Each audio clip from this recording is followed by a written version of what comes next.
Šī ir tik ģeniāla ideja. Neticu, ka mēs paši par to neiedomājāmies pirmie. Apvienotās Karalistes valdība tagad jums samaksās 350 mārciņas. Jā, 350 mārciņas mēnesī, lai izmitinātu patvērumu meklētāju, tai izvarotāju jūsu mājā. Jā, šis nav joks.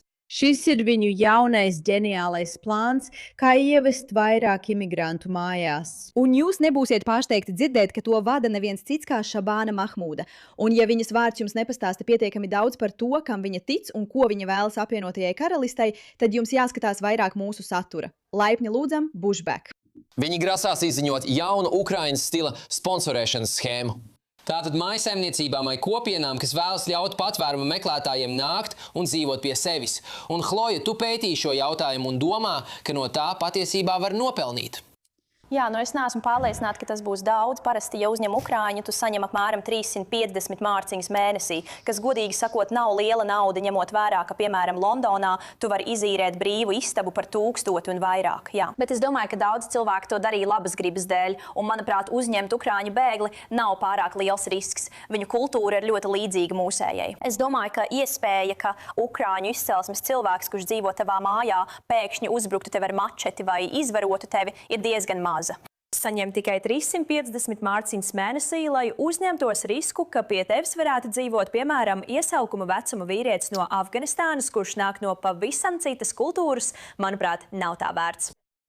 Nē, es nedomāju, ka tas ir tā vērts, mīļā. Es vispār nedomāju, ka tas ir tā vērts. Un tas atkal ir pierādījums tam, cik zemu IQ viņi patiesībā uzskata cilvēkiem esam. Kā Naidžels Faračs publicēja, vai Šabana Mahmūda ir zaudējusi prātu? Es liktu likmi, ka viņai prāta nemaz nav bijis, bet šonedēļ viņa it kā paziņos par Ukrainas mājokļu stilā veidotu migrantu schēmu konfliktiem visā pasaulē.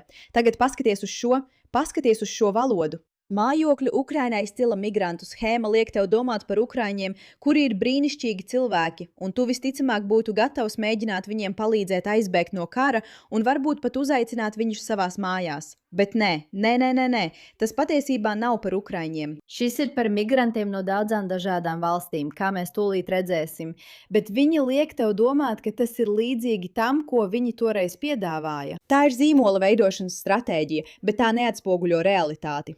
Lai sniegtu kontekstu, toreiz šī schēma uzņēma vairāk nekā 200,000 ukraiņu. Par kurām valstīm leiboristi domā? Jo, manuprāt, ir svarīgi, ja tu grasies to salīdzināt ar ukraiņiem, kuriem ir daudz līdzība ar cilvēkiem apvienotajā karalistē. Jūs ievadat cilvēkus no Sudānas. Vai jūs zinat, kas ir sudānietis? Dengs Maģiks, nelegālais migrants, kurš nogalināja Rihannu Vaitu, nodrot viņu 23 reizes ar skrūvgriezi, un Mohameds Haruns, bēglis, kurš izvaroja sievieti, un tiesnesim, kas viņu notiesāja, pateica F. Anglija. Patiesībā vairāk nekā trešdaļa sudāniešu noziedznieku, kas atrodas šeit cietumos, ir notiesāti par seksuāliem noziegumiem. Puiši, neuztraucieties, par 350 mārciņām mēnesī jūs varat ielaist kādu no šejienes savā zemē. Protams, ne visi no Sudānas ir slikti, bet mums ir jāatzīst, ka sudāniešu kultūra un apvienotās karalistes kultūra nav gluži vienādas. Mohameds arī vēlas dot priekšroku Eritrejai.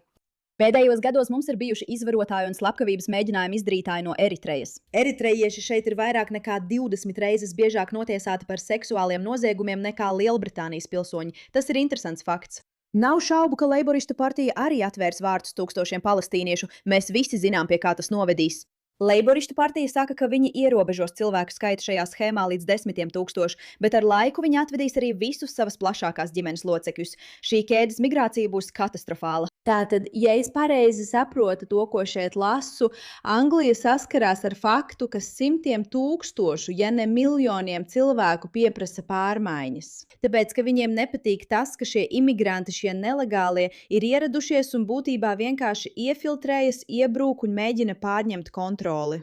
Un valdības atbilde, iekšlietu ministrs atbilde ir teikt, ziniet ko, kāpēc gan mēs neievedam vēl vairāk šo cilvēku, bet vienkārši motivēsim viņus ar naudu. Ar daudz naudas? Nē, tomēr neuztraucieties, jo tas ir kaut kas, par ko jums būtu jāzina. Ka patvērumu meklētāji, kas ir ieradušies, jums ir izmaksājuši milzīgas nodokļu maksātāju naudas summas.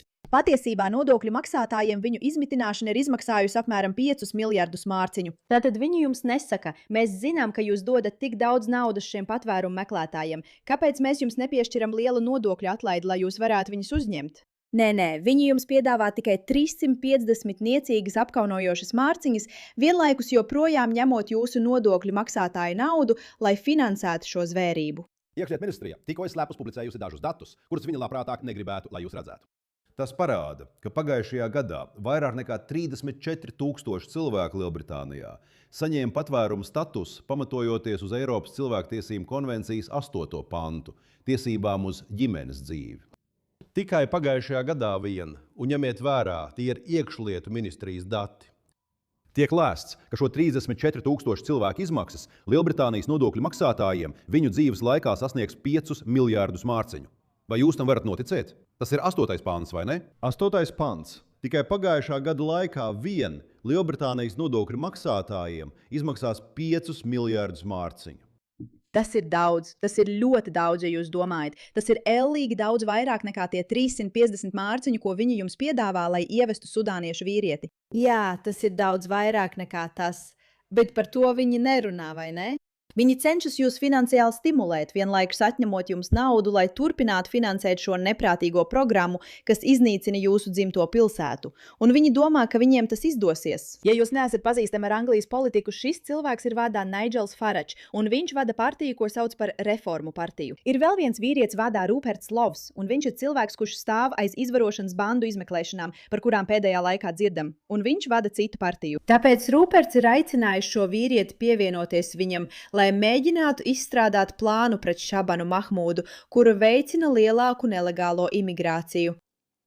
Pēc Bazila Lielā teiktā, Ruperts Lovs tagad ir tieši aicinājis Nigelu Faradžu sadarboties un kopīgi stāties pretī Šabanas Mahmūdas plāniem paplašināt legālās migrācijas ceļus visā pasaulē. Protams, šīs ziņas ir pilnīgi neprātīgas, un tiem no jums, kuri nezin, kas ir Šabana Mahmūda, atcerieties, viņa ir apvienotās karalistes iekšlietu ministre. Lūk, ko viņa domā. Jūs zināt cilvēku, kurus redzat turam Anglijas karogu, lielāko daļu laika vienā pasaules malā būs ēdēli. Un viņi ir balti, viņi ir vīrieši, un viņi ir slikti cilvēki, un tad viņi vēlās sašķelt mūsu kopienu.